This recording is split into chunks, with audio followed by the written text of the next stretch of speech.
তোমাকে জানিয়ে দিলাম ও প্রিয়তমা।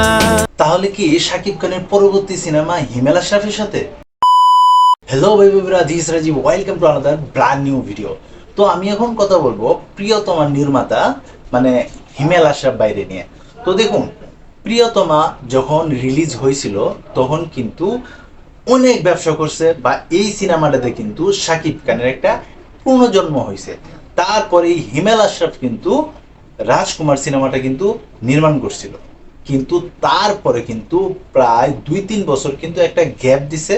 গ্যাপ দেওয়ার পরে এবার শোনা যেতেছে শাকিব খানের আপকামিং সিনেমা হিমেল আশরাফের সঙ্গে আসতে যেতেছে, যেই সিনেমাটা কিনা 2027 সালের দিক দিয়ে মুক্তি পাওয়ার সম্ভাবনা আছে। তো এই যে নিউজটা কতখানি সত্যি বা কতটুকু মিথ্যা এটা তো এখনো তেমন ভাবে যাচাই করা হয় নাই, তবে এই গুঞ্জনটা কিন্তু উঠে গেছে যে হিমেল আশরাফের পরবর্তী সিনেমাতে কিন্তু শাকিব খানই থাকতে যেতেছে।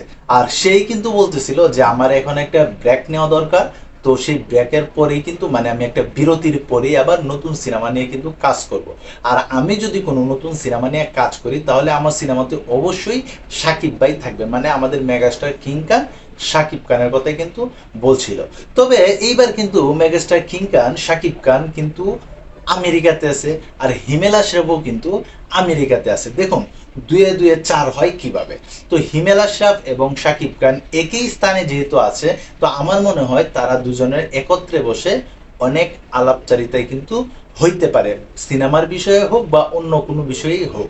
তবে নেটিজেন যারা আছে তারা কিন্তু ইতিমধ্যে কিন্তু ভাই সন্দেহ করা শুরু করে দিচ্ছে যে আগেও কিন্তু প্রিয়তমা যখন নির্মাণ করছিল, আগেও কিন্তু হিমেল আশরাফ এবং শাকিব খান তারা দুইজনেই কিন্তু আমেরিকাতে ছিল। তারপরেই কিন্তু একটা বিগ একটা ধামাকা কিন্তু সৃষ্টি হয়ে গেছিল ফিল্ম ইন্ডাস্ট্রিতে। তবে এবার দেখা যাক মেগাস্টার কিং খান শাকিব খানের নতুন আরেকটা লুক দেখতে পাই কিনা হিমেল আশরাফের পরিচালনায়।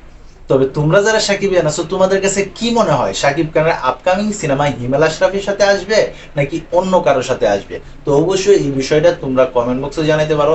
আর তাছাড়া তোমরা যারা এই ধরনের ভিডিও দেখতে পছন্দ করো অবশ্যই চ্যানেলটাকে সাবস্ক্রাইব করে পাশে থাকতে পারো।